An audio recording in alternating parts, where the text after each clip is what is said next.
Ah, c'est génial, tu as fait le clap. Non, pardon, j'ai pas encore fait. Oui. Non, ça va, il a fait le clap. J'ai le plaisir cette fois-ci d'inviter Zakaria, Zadi Zakaria. Bonjour. Ça va, tu vas bien? Bon. Il fait un peu frais, hein. On sent qu'il fait un petit peu frais. Vu maintenant, Ouais. octobre, hein. Ouais, je sais pas quand on va diffuser cette émission-là, peut-être ce sera en novembre. Écoute, on a hâte. On sera ravis de voir. Alors Zakaria, est-ce que tu peux commencer tout d'abord à te présenter? Alors, moi, je m'appelle Zakaria El Bakali. Je suis réalisateur et responsable des ateliers de production à la Maison de Culture, de cinéma et de photos depuis quelques années. Waouh. Alors on va commencer par le début. Tu vas nous parler un peu de ta vie, de ton art, et on va aborder quelques sujets. Mais on va commencer un peu où a grandi Zakaria, où est né Zakaria, où tu as grandi. Je suis un vrai nomade en fait, parce que je suis né au Maroc, dans le Rif, le Nord, et après on est parti très vite en Allemagne avec mes parents. J'ai vécu mon enfance en Allemagne. Ok. Quand tu parles de ton enfance, tu avais quel âge, combien de temps ça a duré? J'avais même pas un an, je crois, D'accord. quelques mois, et on est parti en Allemagne, c'était en 78. Et comme le nord du Maroc et le reste du Maroc, c'était la vague d'immigration des années 60, 70. D'accord. Et nous, c'était le Rif, leur destination, l'Allemagne, la Hollande, et c'est en Allemagne, mon enfance, qui a mes frères, ma soeur qui sont nés là-bas. Après, on est retourné au Maroc. Et c'était un aller-retour entre Tanger et le Rif, mon enfance, qui a beaucoup de souvenirs magnifiques que je garde jusqu'aujourd'hui, qui m'accompagnent dans ma vie professionnelle. Et après, voilà, j'ai fait mes études à Tanger. J'ai terminé. Et après, j'avais un parcours comment on appelle ça, quoi. J'étais toujours une année sympathique, sabbatique, sympathique. Je voulais faire du cinéma et c'était très compliqué parce qu'en Espagne, où j'ai fait une partie de mes études, c'était très difficile, c'est cher et j'ai pas pu vraiment m'inscrire. J'ai tenté en Hollande, parce qu'il y avait ma famille, j'ai essayé d'étudier en Amsterdam et du coup ça n'a pas allé parce que du coup c'était aussi les prix des écoles de cinéma, je découvre un peu, qui étaient très très élevés pour étudier le cinéma. Et via des amis, la famille, je suis venu à Bruxelles pour étudier à l'école de Neurassé. C'était mon premier pas d'arriver à Bruxelles, c'est étudier le cinéma dans une école de cinéma. Et c'était pour moi ma première découverte de la ville de Bruxelles. Okay. Comment t'es venu l'envie de faire du cinéma, en tout cas déjà de commencer des études dans le cinéma?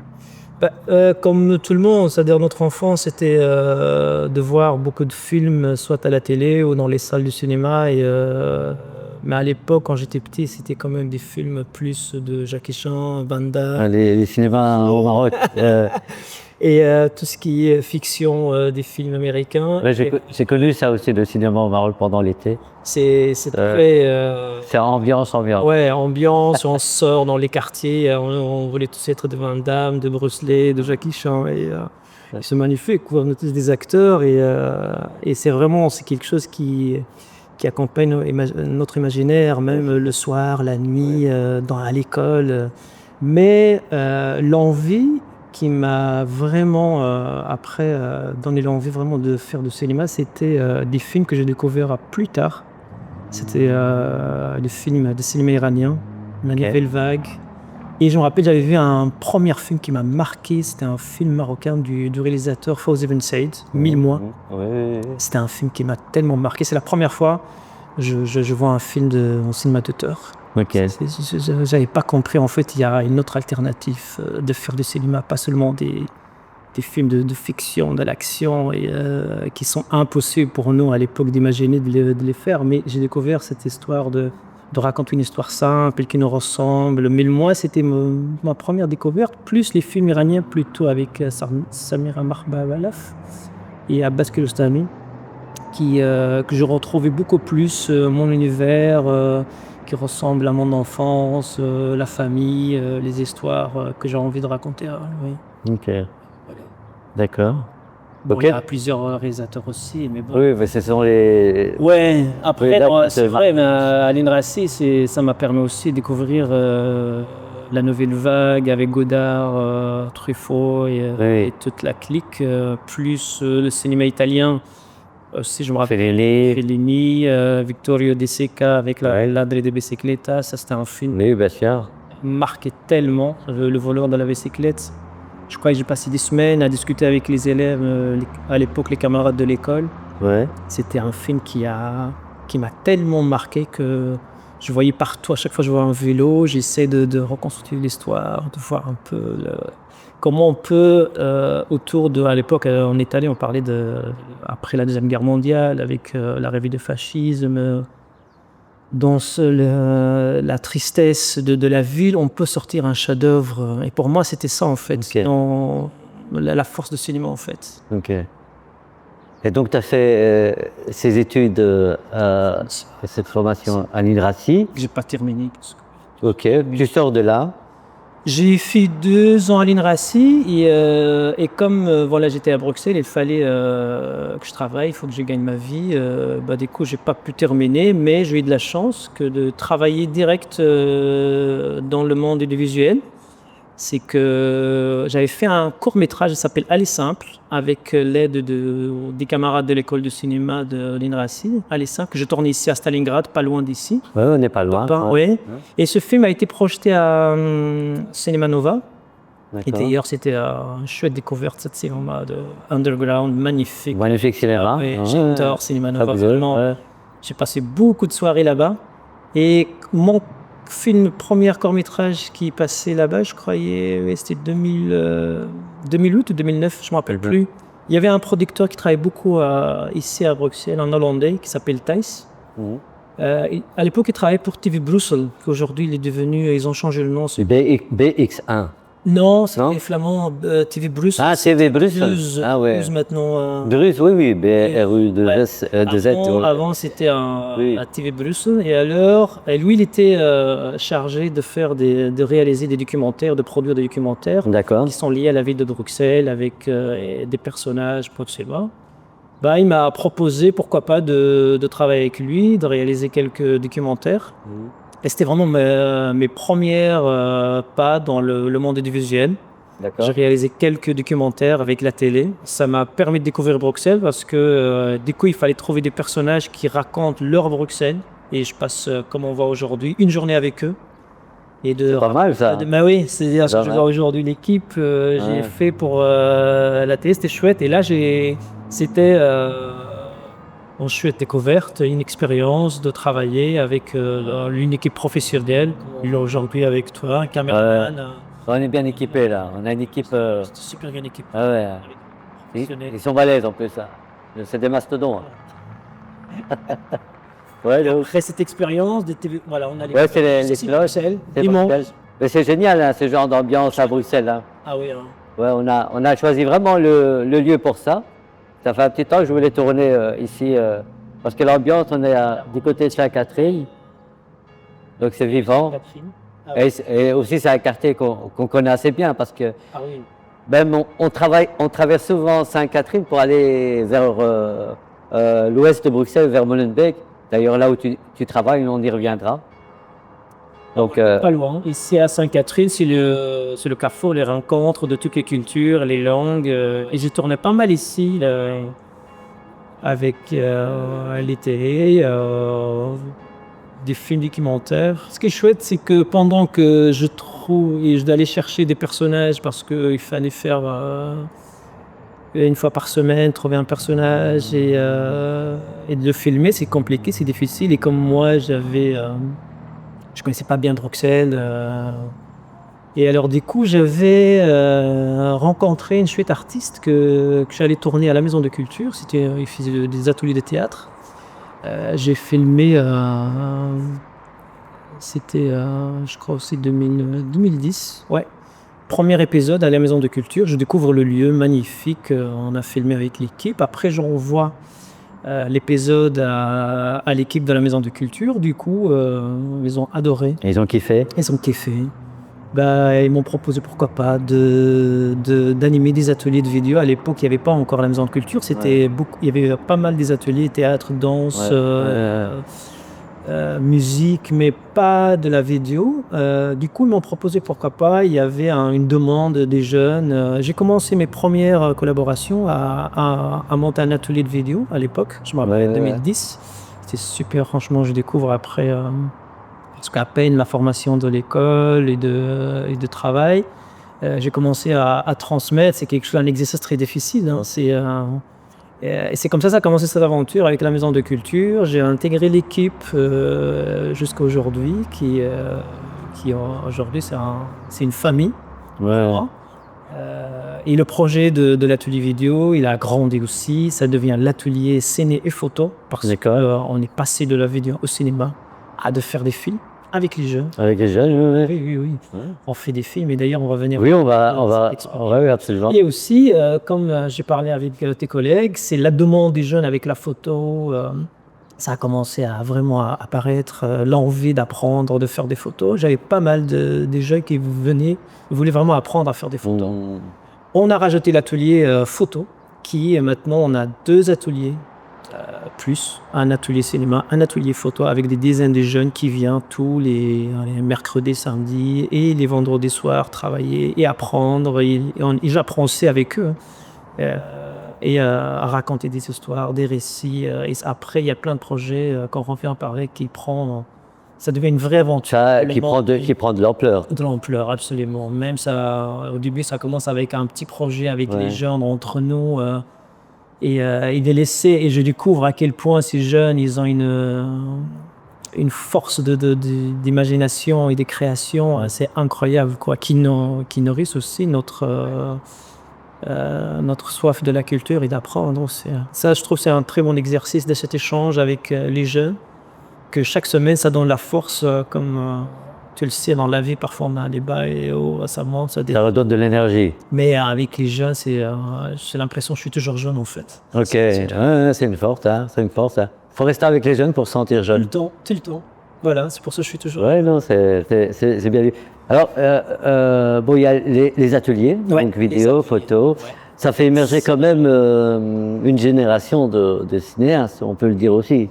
Ça a émergé des cinéastes, des artistes, et au début c'était vraiment pour animer des ateliers et que ces jeunes qui viennent et qui ont envie d'apprendre le métier de la vidéo, de filmer, de raconter des histoires, leur histoire, et que je trouve ça c'est vraiment une force. Mais après, pour moi, je me suis rendu compte quand j'étais à l'école de l'INRACI et que j'ai pas mal appris des liens avec dans le monde du cinéma qui sont passé par l'INSA, Solorit, Soliadi, c'est que la mixité dans les écoles, il n'y avait pas tellement dans ces écoles. La mixité par rapport à la ville de Bruxelles, que c'est une ville internationale et la présence de toutes les cultures, c'est pas vraiment traduit dans les écoles. Pour moi, c'était le défi d'insister, vraiment d'aller plus loin avec les jeunes, pas seulement de faire un atelier à la Maison de Culture, mais d'aller vraiment rejoindre des écoles d'art et de cinéma, de la photo, de théâtre. Pour moi, c'était nécessaire parce que, comme mon expérience, que j'ai fait le tour de l'Europe pour trouver une école de cinéma moins chère, je l'ai trouvé en Belgique et à Bruxelles. J'ai trouvé que c'est quelque chose qu'ils ne peuvent pas rater ça parce que c'est une chance énorme d'avoir l'accès à Paris. Tu oublies, moi j'avais des élèves avec moi, des étudiants à l'école de l'INRACI qui viennent de France, ils me disent en France tu oublies. Du coup c'est pour ça qu'ils viennent ici à l'EXAS, à l'INRACI. Et la même chose pour les écoles néerlandophones. Il y a beaucoup d'Hollandais qui viennent au RITS pour étudier parce que justement en Hollande aussi c'est cher. Et moi pour les jeunes à Molenbeek, je leur dis vous avez une chance, il faut aller dans les écoles. Et parfois ils me disent oui mais il n'y a pas de travail dans le monde du cinéma, et parfois c'est vrai, le job d'un cinéaste, il n'est pas clair, c'est pas un job classique. Souvent les gens ils disent ouais mais ils gagnent combien les gens du cinéma, ou pour eux le cinéma c'est le cinéma américain, il faut être une star, c'est le tapis rouge. Mais ce qui est bien par cette voie-là, par rapport aux ateliers que tu mènes, c'est aussi de préformer des jeunes issus des quartiers populaires. Et ça fait tout de suite un nouveau public pour ces écoles-là. Donc les quartiers populaires, les jeunes issus des quartiers populaires n'ont pas forcément le réflexe d'aller, parce que c'est très difficile aussi d'avoir accès, d'être accueilli entre guillemets dans une réalité qui n'est pas forcément la leur. Donc il y a beaucoup de travail d'adaptation Là, cet atelier permet aussi de déjà avoir un langage cinématographique et venir avec ça dans ces écoles-là. Ils avaient beaucoup de chance. Moi, j'avais quelques jeunes qui sont allés dans les écoles du cinéma et justement, ils reviennent et me disent c'est qu'on a de la chance que les profs ils nous demandent vous avez appris où chant contre chant, les trépieds. Et justement, parce que moi, quand je suis allé à l'école du cinéma, j'avais l'envie, j'avais un peu de la culture générale sur le cinéma, des films, mais je ne connaissais pas du tout. Moi, je me rappelle le premier exercice, on devrait ouvrir un trépied, on a commencé à tourner en rond, un trépied. Et on ne savait pas. Et on tournait plus avec des mini-DV à l'époque, des Betacam. Il n'y avait pas encore des caméras, des 4K, Sony, avec juste des cartes où tu ranges sur un disque dur. Et je trouvais qu'ils ont beaucoup de chance que les choses aient changé à leur faveur par rapport à accès. Ouais. Et quand ils font un atelier à la Maison de Culture, évidemment, quand ils arrivent à l'école du cinéma, ils sont beaucoup plus un peu en avance par rapport à connaître un peu le langage cinématographique, la technique, le montage. Et souvent, les profs, ils disent, mais vous avez étudié le cinéma? Non, on était dans un atelier. Du coup, il y a pas mal de profs. Parfois, je les rencontre, ils me disent, mais c'est super. Donc, il y a des écoles qui prennent un peu... ils réalisent qu'il y a un nid de créativité qui émerge quand même des ateliers. C'est pas juste on se fait. Oui, c'est comme le il y a vraiment une réelle formation qui existe dans les ateliers. Et les ateliers, il y a une formation. Et alors moi j'essaye et chaque année, chaque saison, j'essaie d'inviter d'autres réalisateurs, d'autres artistes qui m'accompagnent. Parce que entre 20 et 25 jeunes, il fallait toujours avoir de l'aide. Et justement, je choisis toujours des artistes qui ont envie vraiment de donner leur vie aux jeunes aussi. Et de raconter aussi leur parcours, comment on fait aujourd'hui, et que ça donne envie aux jeunes aussi, pourquoi pas, d'aller, de travailler dans le monde du cinéma. Pas forcément réalisateur, ça peut être caméraman. Moi, je l'ai fait, il y a plein de métiers. J'ai une carrière de caméraman, ingénieur de son, et c'est aussi, ça a créé une chouette... Et pour parler revenir un peu sur la question d'atelier, et en même temps faire le lien par rapport à ton actualité, il y a un film que vous avez réalisé. Oui. Ouais. Tu peux en dire quelques mots? J'essaie de faire des transitions. C'est pas mal. On est en mode émission. Absolument, on est en direct. On est en direct, ouais. En live. C'est l'histoire avec les ateliers. On a, comme je disais, chaque année, on essaie vraiment de réaliser un projet, soit une exposition photo, mais dans vraiment un niveau professionnel. C'est-à-dire, c'est un atelier avec les jeunes, mais moi vraiment j'essaye de mettre la barre très haute, d'aller très loin et que les jeunes ils investissent au max, et c'est toujours le résultat qui sont vraiment magnifiques avec les jeunes, soit une exposition, un film. On a réalisé pas mal de films avec eux, des petits courts-métrages qui sont passés ici dans les salles, des projections avec Sold Out, les salles, et ça crée un échange avec les jeunes, on voit la fierté dans leurs yeux et qu'ils ont envie de faire encore plus. Mais cette année, c'était très exceptionnel, surtout en 2024, c'est qu'on a réalisé un film qui s'appelle, un court-métrage, il s'appelle Salam Cinéma. Et c'est un peu le résumé de notre histoire entre moi avec les jeunes dans l'atelier à Molenbeek. Parce qu'on se rendait compte depuis quelques années, il y a beaucoup de tournages qui se passe à Molenbeek, des longs métrages, des séries, des grands films avec des budgets énormes qui viennent de la France, de côté Flandre, ou des films ici en Belgique qui tournent à Molenbeek. Et souvent, quand je parle avec les jeunes, ils sont pas au courant, ou la plupart des gens, on voit juste dans la presse, voilà, il y a un film ou une série qui a été tournée. Et d'ailleurs, il y a une série Valédé aussi, 3e saison, qui a été tournée à Molenbeek, qui va sortir bientôt. Et moi, je racontais aux jeunes, je dis, mais pourquoi pas vous faites votre propre film, et que ça reste pas seulement un film de l'atelier, qui reste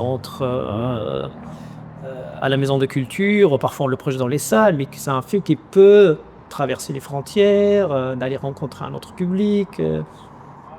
Et c'est comme ça, ça a débuté cette histoire. C'est avec les jeunes, on a essayé d'écrire une histoire ensemble, Salam Cinéma, qui raconte l'histoire des jeunes qui ont envie de faire un film, mais qui veulent pas aller dans une école de cinéma ni dans un atelier. C'est des drarés qui sont qui viennent souvent à la Maison de Culture, mais ils veulent pas intégrer un atelier parce que voilà, Ils ont des rêves, ils veulent pour nous le cinéma, et ça va être avec des grands budgets, avec des acteurs connus. Les gens disent mais venez, on peut faire ça. C'était ça l'aventure en fait. Et je dis mais venez, voilà, on peut faire quelque chose. Mais on a réussi quand même parce que Salam Cinéma, pas seulement il y a les gens de l'atelier, mais il y a les acteurs qui portent le projet. Ils n'ont jamais tourné dans un film. Ils n'ont jamais tourné dans un film. C'était leur première expérience. C'est un pari, un risque que je trouvais que c'était pas vraiment qu'il fallait, ça vaut la peine. Parce que je voyais dans ces jeunes, il y avait quelque chose à créer avec eux, à raconter. C'était pas facile au début parce qu'il fallait convaincre, tu vois, parce qu'aujourd'hui, les jeunes, tu vois, ils essayent de poser 1000 questions, mais c'est pour qui et comment. Oui. Et alors moi, ce que je faisais, c'est ils ont besoin de se sentir en sécurité. et c'est Tout à fait. même, je les connais très bien. Et alors, du coup, ils ont demandé de retravailler avec nous les dialogues, et ce qu'on a fait. Et c'était super, une très bonne idée, parce que du coup, ils ont transformé tous les dialogues avec leur langage, ils ont approprié le film. Et je trouvais que c'était facile sur le tournage, sur le plateau, d'avoir un langage qui reconnaissent entre eux, qu'ils essayent d'avoir un dialogue qui est plus facile, qui correspond à leurs idées, à leur façon de rigoler, de parler, de se taquiner, leur réalité. Et ce qui est la force de ce film, il y avait des acteurs professionnels qu'on les a invités pour compléter le casting. Mais ces 4 drari de notre Imagine des 80, parce que c'était des 80, Imagine. Eux, c'était vraiment les héros de ce film qui a quand même traversé les frontières. Vraiment, on a réussi, a été projeté en Italie plusieurs fois, en Suède, en Hollande, en Grèce. On a eu un prix en Grèce. Et là, il est en tournée au Maroc. Et je trouve que c'était une fierté. Et aujourd'hui, ces jeunes, il revient. Ils veulent faire un deuxième projet. Et c'était vraiment ça, c'était pour moi la réussite, qu'on a envie de continuer. Ça, c'est juste une histoire, voilà, qui a marqué une génération. Et ça a créé pas mal de communication entre les jeunes qui sont venus aujourd'hui rejoindre l'atelier. Ils disent, nous, on va faire la même chose que ça là au cinéma. On a envie de faire un film, on a envie de créer un histoire. Et j'ai beaucoup de Donc, jeunes. il y a une nouvelle vague qui est en train d'arriver. Oui, absolument. Cette année, vraiment, une nouvelle vague, plein d'énergie. Et ce qui est marrant, c'est qu'avant, les gens ils venaient pour apprendre. Ils me disent, oui, est-ce qu'on peut intégrer l'atelier? J'ai envie d'apprendre à filmer, faire du montage. Cette année, j'ai des gens, ils viennent, ils me disent, moi, j'ai une histoire, j'ai envie de tourner un film. Je dis, ah oui, carrément, direct, ok, bon. Et c'est plein de demandes. Vraiment, ils m'écrivent sur les réseaux sociaux. Écoute, où il vient direct, vraiment. Je reçois des coups de fil de mes collègues, il y a un jeune, il y a 2 jeunes, il vient vraiment, j'adore ça. Je trouve ce courage qui manque à plusieurs jeunes, ou même à nous à l'époque, c'est d'avoir ce courage d'aller dire voilà. Je trouve ça c'est magnifique. Pour moi, c'est ça la fierté, c'est qu'ils viennent, ils disent j'ai une histoire, j'ai envie de la raconter. Alors, ce qu'on a créé, une cellule à la Maison de Culture, de scénario d'écriture, on a un scénariste petit qui les accompagne. Parce que aujourd'hui, avant de tourner avec l'histoire, parce que voilà, souvent il vient avec un résumé bien écrit, il y a une histoire, mais pour que ça soit vraiment prêt à tourner, il faut que ça soit passé par un scénario, des dialogues, de voir les personnages. Et là, ils découvrent un peu le goût d'écriture, de parler de leurs personnages, de parler du casting, de décor, comment ils font. Et là, ils apprennent à faire un film. Voilà. Et ils font un film. Non, c'est bien. Il y aura une nouvelle génération bientôt qui font des films. Est-ce que Bruxelles est une ville qui t'inspire? Ah oui, beaucoup, vraiment. J'ai pas mal d'expériences ailleurs, en Pays-Bas, en Espagne, en Allemagne, mais ici, Bruxelles, vraiment. Tu t'es arrêté ici, tu dis bien. J'ai arrêté ici, je suis devenu bruxellois après 20 ans. Vraiment, c'est une ville qui me manque tout le temps quand je pars. Je suis en voyage. Bruxelles me manque. Voilà, parce que je fais partie de cette ville et j'ai envie que ça continue avec ses valeurs d'ouverture, de sa culture. L'identité bruxelloise, je trouve, c'est quelque chose qui est très particulier en Europe. Vraiment. Merci beaucoup, Zakaria. Merci d'avoir accepté cette invitation. Vraiment un chouette de pouvoir échanger. Ah oui, ça fait plaisir. Ça fait un petit temps que je voulais t'inviter et de pouvoir échanger un peu sur ce qu'est le cinéma aujourd'hui, Oui, en tout cas. Et merci en tout cas. Ça m'a fait plaisir aussi de partager ce moment avec toi et avec l'équipe qui sont magnifiques, formidables. à Sainte-Catherine. On se croit à Sainte-Catherine, à Bruxelles Et nous, on se retrouve tout bientôt avec un nouveau lieu et un nouvel invité.